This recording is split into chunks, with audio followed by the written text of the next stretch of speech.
Welcome back to Liquid Lunch. My name is Hildegard Gmeiner, and earlier today, we spoke about calming the waters inside the body. Next, we are going to talk about different inventions, and one of them today is about how to utilize water and to have potable water regardless where you are. My next guest is Roger Walsh. He is the inventor of clear flow water hoses, the founder and president of Everlast Plastic. Roger calls himself the clear inventor, the green inventor, the clear inventor for sure. So welcome, Roger. Thank you for getting to us. It's been a long time planned and never made it happen. So I'm really glad you took the time on your way back from the US, stopping by our studio today. Roger, how does this work? How did you come up with this? I know you have many inventions. Well, thank you very much for giving me the opportunity to be on your show. And I started off way back in late 1970s. My father and my great uncle were both inventors, and I was introduced to improving things through them. And I understand you also have a background in building and construction, right? You did some very unique homes in your day. That's true. Back in the 1970s in Toronto, the beach area, I renovated houses and I built a few new houses. And there I started to introduce innovative ways of building, and I focused a lot on the environment. Jimmy Carter was a great person, I thought, for leading that movement towards, he had solar panels on the greenhouse, wind farms back in the 70s. And so I had a great interest in that, and I was nominated for an Architectural Design Award on a house I built on Scarborough Bluffs that was designed to be heated with a wind generator, and it was passive solar. So that was sort of getting a jump on things. Talk about being a visionary. You were certainly way ahead of the curve in those days, right? Because this is like 40 years back. That's right. Although I had Jimmy Carter sort of as a guy that I could see was going in the right direction as far as energy savings and environmental issues. Now, what led you into the flat, self-draining, non-freeze garden hose here? We have a little cover. Yeah, you show it to this camera. I actually had a property on Lake Simcoe that was on rock, and you couldn't bury the water intake line from the well. So that had a freezing problem, and that's what got me started in the hose business. I was trying to come up with a solution for getting water from the shore well to the house without using electrically heated trace, what they call heat line or trace line. And that's very expensive to operate. A 100-foot line would cost you $600 or $700 in electricity costs over a season. And so I started coming up with how could we do this without using electricity. And I came up with this dual line hose, which is a self-emptying hose. So it has a round hose inside that's kept flat with a little bit of air pressure. Pump comes on, expands that inner line, and bumps up your air pressure between the two lines. And then when you turn off the pump, it self-empties. Okay. So that was my original concept, and I patented that line for supplying water to mostly rural places, farms as well as... Yeah, like you need to have water with the livestock, that's right. The cows or the horses or whatever. Yeah, exactly. And you have to cover, 250 feet or however long. That's right. So it's got a big application, both hoses actually, in that market. And we did this, how it works on the farm, going from a building to another building or to a water bowl for livestock. So we think of cottage application, right? For, again, the same, trying to get water from a well to a house or a cottage. Right. So that's where I started. Now, this line relied on a bit of air pressure to keep a round hose flat. So let me recap that. So when we think of a garden hose, we think about a round hose. The typical round hose. So you have two hoses more or less together, encapsulated. Yeah, I did these were rated to -40. Okay. Okay, Celsius or Fahrenheit. They meet at minus 40. Okay. So that hose design was designed for that. But then I had people come to me and say, you know, my inner hose was NSF for potable water, and an improvement on this line, I stopped making them round and I made them flat. Because I'm thinking, why use air pressure to make it flat? Just extrude it flat, like this hose. Oh, I see. So flat. the initial version, you needed that air pressure to flatten it once the water was out. Then I had organic. I was an organic farmer for 10 years, so I had organic growers of veggies saying, wow, we'd really like to use my NSF hose, which is, NSF is National Safety Foundation for Potable Water. But it's expensive in a dual line system. So I started thinking of ways I could make a standalone hose. So then I made this. This is a 75-foot hose. And that 75-foot hose weighs about 3 pounds. Where were you 25 years ago when I had this little trolley with garden hoses going to the apple trees? Yeah, you can put 500 feet of my hose on a 12-inch wide spool with a 12-inch flange. So that's what evolved from the dual-lined hose. I simplified it to a flat standalone hose. So that can lie down somewhere in the snow. You might have a meter of snow above it, and yet you can have water go through it, and it drains itself. It doesn't freeze. Is that the minus 40 rating, much like the dual hose that you talked about? Well, the inner material is rated to minus 40, but the standalone hose, it doesn't have a jacket around it. Like this is shown in a fire hose or in a polyethylene pipe, and that gives it a jacket and airspace which works as an insulator. So that's good to minus 40. This hose is good to minus 10 Celsius. 14 Fahrenheit. So anybody in Toronto could actually leave it out all year round in their backyard. And people use it for livestock down to lower temperatures by removing the end fitting. So you've got an end fitting on here that can be removed easily. And that's another part of my patent. I have the only system where you have an O-ring that looks like a factory clamp that actually can be removed by just using a screwdriver to pry it off. And you can use channel locks and a mallet to drive this round ring back into place. And so that lets people change fittings, but it's a very specialized way of clamping because it needs to be very uniform because the material is stretchy. Now let's allow me a question. Clear. What is the significance of clear? Our audience may not be aware what's happening in their garden hose when it's lying there all summer, let's say. Okay. The original concept of clear was that UV can penetrate it and radiant heat can penetrate it. So this hose does not get hot. On your conventional garden hose, in warm climates or a hot day even in Toronto, you've got almost scalding water coming out of the hose. With it being clear, the radiant energy goes through the hose so that there's no heat buildup. And the other thing, of course, UV going through the hose helps keep bacteria away. Now, that's my concept when I invented it. I've actually talked to the local Hastings Quinte Health Department water expert who recommend only my hose. They said it's the only safe water hose to buy to the public. And the reason for that is this water expert actually enlightened me in that he said when it stretches, so when this goes into a round hose, material is actually stretching. And I have a picture of that on my card, which I'll pull out here and let people see so they get a better concept of what I'm talking about. So as the water is flowing through this clear hose, it expands and it looks like a traditional round hose. The water pressure makes it, expands it. Looks like that. Whether you can pick that up or not, but it stretches into a round hose.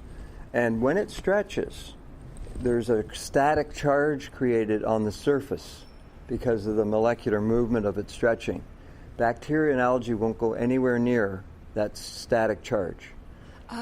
So the hose, I have pictures of the hose that... May I have a look at this? That's 4 years old, and I have a blow up of that here, a picture of a hose that's 4 years old that is still crystal clear.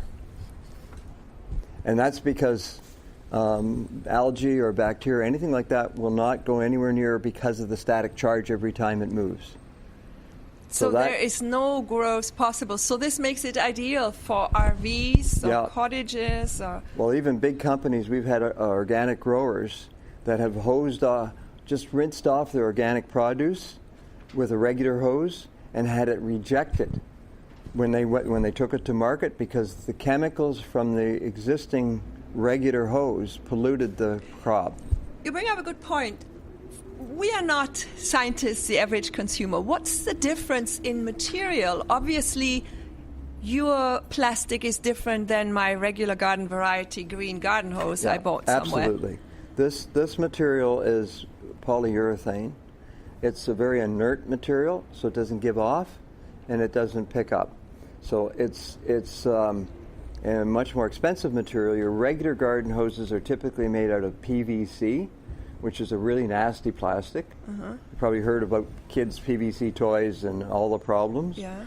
And then they also make them out of rubber. And so rubber has a lot of toxins. So the water expert from the health department told me that because when plastics get hot or rubber gets hot, it will give off chemicals. So those hoses produce a chemical slime. And bacteria likes to house in the chemical slime. It's a good place for it to live. So you've got a dual problem. You've got chemicals coming out of the hose, and if you Google what chemicals come from a conventional garden hose, there's an array of horrible chemicals that cause all sorts of health problems. Okay, so thank you for clarifying this. So now it makes sense that the organic farmer or gardener got his produce rejected because he just rinsed it with a dirty garden hose. That's so to right. speak. And so he was at one of our booths buying up my hoses because, well, and the other big thing that just happened, Dole just had a huge recall.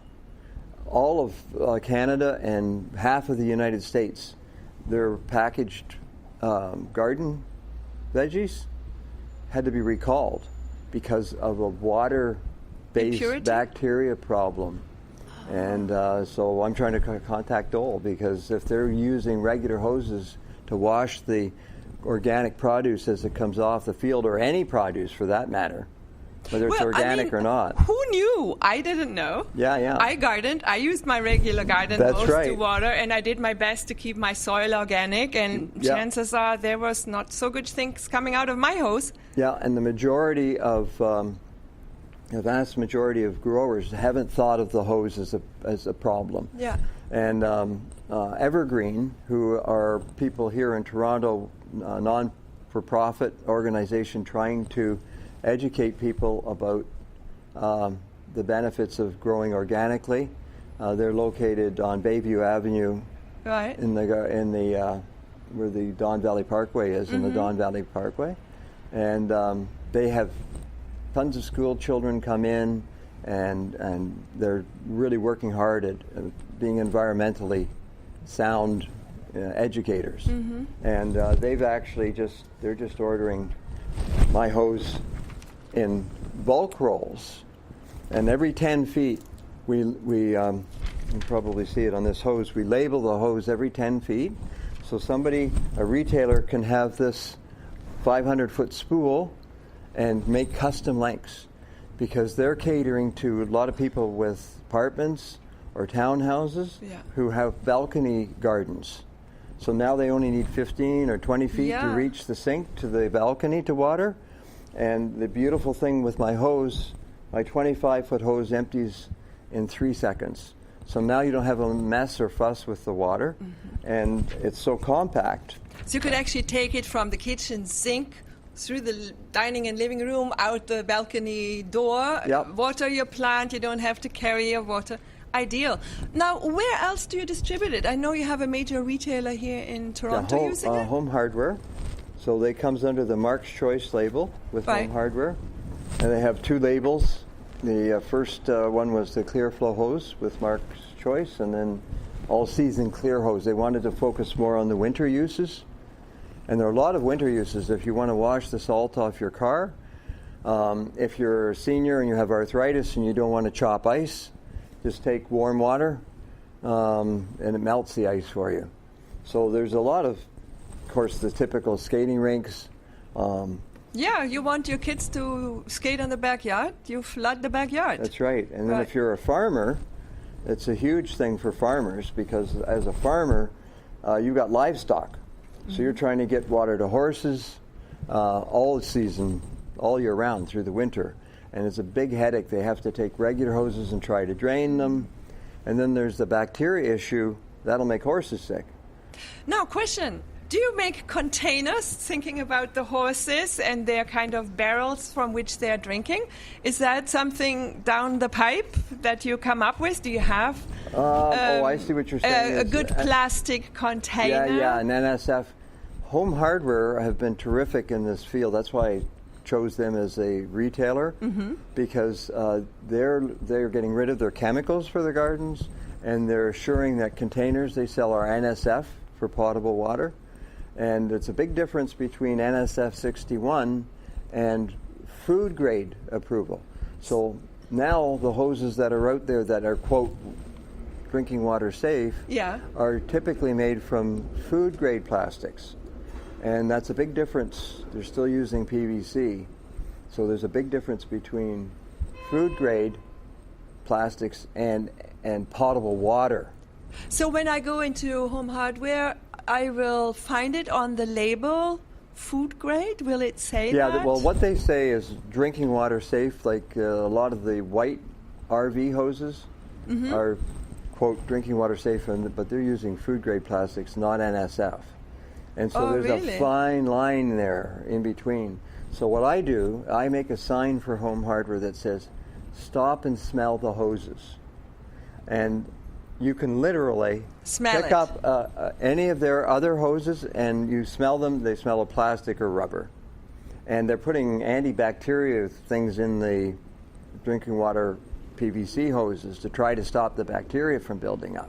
Well, the same idea that we put chlorine into our drinking water pipes, right? Yeah. So with mine, you don't have to do anything. The hose stretching takes care of the bacteria problem. Creates electricity that the bacteria doesn't enjoy and so they don't go there. So I've had employees tell me from Home Hardware stores, they've watched people actually pick up the white hose, start to leave the store, see my sign that says stop and smell the hoses. Yeah. So they smell that hose and they smell my hose, so they put the other one back. Very good. So it's an interesting way to do a test, very simply. So that, the other thing I invented was a way to wind these with a Velcro, bit of Velcro. So that, but you can use very compact. This winder is for an electric extension cord, 100 feet electric extension cord, and you can actually put 120 feet of my garden hose on a 100-foot electric. This is like a regular electric cable drum. That's the looks right, of just what you'd use for an electric extension cord, right? Yeah. 100 feet of electric extension cord. You can put 120 feet of my hose on it. And it weighs nothing. Yeah. Well, this about 5 pounds, 6 pounds. Not compared to 120 feet of a regular hose. 100 feet of rubber hose or good quality PVC hose with water in it typically weighs 50 pounds, 45 or 50 pounds. And my hose weighs 5 pounds because it's discharged the water. So we put a warning on the hose, a little warning label, because what happens, let's see if I've got one for a close-up, yes. The water actually comes out with more pressure than it went in. Because the hose is stretched, there's built up energy.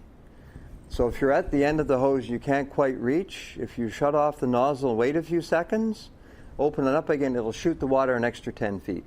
Because as that comes back down from its stretched position, it actually creates more water pressure. So we warn people, when you're finished using the hose, open the nozzle and let it drain. Don't try to unscrew the nozzle or you're going to get soaked. So we actually put a warning on the hose. It behaves very differently.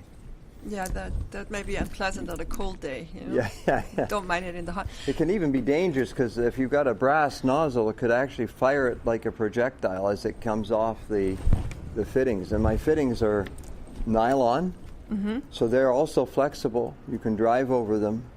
and they're also NSF for potable water. Even these rings are NSF. No, but they have to come off in the wintertime, yes? That's what you were sharing earlier? Or can you leave them? You can leave them. If you're trying to extend the cold temperature operation, if you're a farmer and you're trying to extend that winter use, if you take the end fitting off, there's no restriction. And so if it builds up a little ice, it'll just push it out. So I've had people use it down to minus 20, minus 25. Depending on the length of the hose as well. Well, this is perfect for the upcoming gardening and planting and growing season the next couple of months.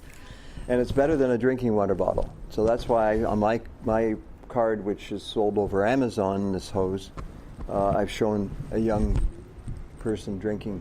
So this is actually safe at this point then for the kids to pick up the garden hose and drink from it. Absolutely. Because there is no bacteria risk there. Yeah, and the material, unlike drinking water bottles that put out BMP, this doesn't.